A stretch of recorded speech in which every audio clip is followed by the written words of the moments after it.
നമ്മൾ ഇന്ന് കാണുന്ന മൈക്കിൾ ജാക്സൺ വെറും ഒരു പോപ്പ് സ്റ്റാറല്ല. ലോകം ഏറ്റവും കൂടുതൽ സ്നേഹിച്ച, അതേസമയം ഏറ്റവും കൂടുതൽ ക്രൂശിച്ച ഒരു മനുഷ്യനാണ് അദ്ദേഹം.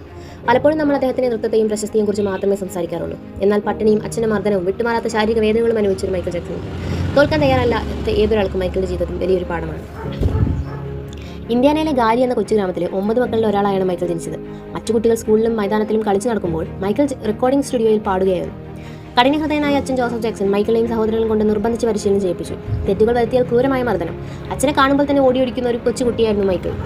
തനിക്ക് നഷ്ടപ്പെട്ട ബാല്യം എന്ന വേദനയിൽ അദ്ദേഹം മരണം വരെ ഉള്ളിക്കൊണ്ടാണ്. മൈക്കിൾ ജാക്സനെ ഒരു ജീനിയസ് എന്ന് വിളിക്കാൻ എളുപ്പമാണ്. പക്ഷേ ആ വിജയത്തിന് പിന്നിൽ കഠിനാധ്വാനത്തിന്റെ വലിയൊരു കഥയുണ്ട്. സ്റ്റേജിൽ ഒരു 3 മിനിറ്റ് പ്രകടനത്തിന് വേണ്ടി അദ്ദേഹം മാസങ്ങളോളം, ദിവസത്തിൽ 15 മണിക്കൂർ വരെ പ്രാക്ടീസ് ചെയ്യുമായിരുന്നു. കാലിലെ എല്ലുകൾക്ക് വേദന കൊണ്ട് വിങ്ങുമ്പോഴും അദ്ദേഹം നിർത്തിയില്ല. B the best, nothing less എന്നതായിരുന്നു അദ്ദേഹത്തിന്റെ മുദ്രാവാക്യം. നമ്മൾ ഇന്ന് കാണുന്ന ഓരോ മൂന്നാക്കിന് പിന്നിൽ ആയിരക്കണക്കിന് മണിക്കൂറുകളുടെ കണ്ണീരും വിയർപ്പുമുണ്ട്. 1984 ഒരു പരസ്യ ചിത്രീകരണത്തിനിടയിൽ അദ്ദേഹത്തിന്റെ തലമുടിക്ക് തീപിടിച്ചു. സെക്കൻഡ് ഡിഗ്രി പൊള്ളൽ. ആ അപകടം അദ്ദേഹത്തിന്റെ ജീവിതം തന്നെ മാറ്റിമറിച്ചു. വിട്ടുമാറാത്ത വേദനകളിൽ നിന്നും രക്ഷ നേടാൻ അദ്ദേഹം മരുന്നുകളെ ആശ്രയിച്ചു തുടങ്ങി. പല പ്ലാസ്റ്റിക് സർജറികൾക്കും അദ്ദേഹം വിധേയനായി. ലോകം അദ്ദേഹത്തെ പരിഹസിച്ചു. മാധ്യമങ്ങൾ അദ്ദേഹത്തെ വിചിത്ര ജീവി എന്ന് വിളിച്ചു. പക്ഷേ ആ വേദനകളെല്ലാം ഉള്ളിലൊതുക്കി അദ്ദേഹം സ്റ്റേജിലെത്തി ലോകത്തിൽ സ്നേഹിച്ചുകൊണ്ടിരുന്നു.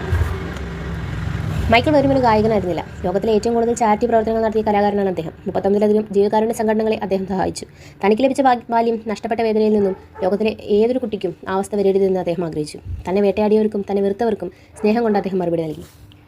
മൈക്കിൾ ജാക്സന്റെ ജീവിതം നമ്മളോട് പറയുന്നത് ഇതാണ്: ലോകം നിങ്ങളെ എങ്ങനെ കാണുന്നു എന്നതല്ല, നിങ്ങൾ നിങ്ങളെ എങ്ങനെ കാണുന്നു എന്നതാണ് പ്രധാനം. വേദനകളെ എങ്ങനെ കലയാക്കി മാറ്റാം എന്ന് അദ്ദേഹം കാണിച്ചു തന്നു. നിങ്ങൾ എന്നൊരു പ്രതിസന്ധികളാണെങ്കിൽ മൈക്കിളിനെ ഓർക്കുക. വീഴുമ്പോഴല്ല, വീണെടുത്ത് കിടക്കുമ്പോഴാണ് നിങ്ങൾ പരാജിതരാകുന്നത്. മൈക്കിൾ ജാക്സന്റെ ഏത് ക്വാളിറ്റിയാണ് നിങ്ങളെ ഏറ്റവും കൂടുതൽ സ്വാധീനിച്ചിട്ടുള്ളത്? കമൻറ്റ് ചെയ്യുക.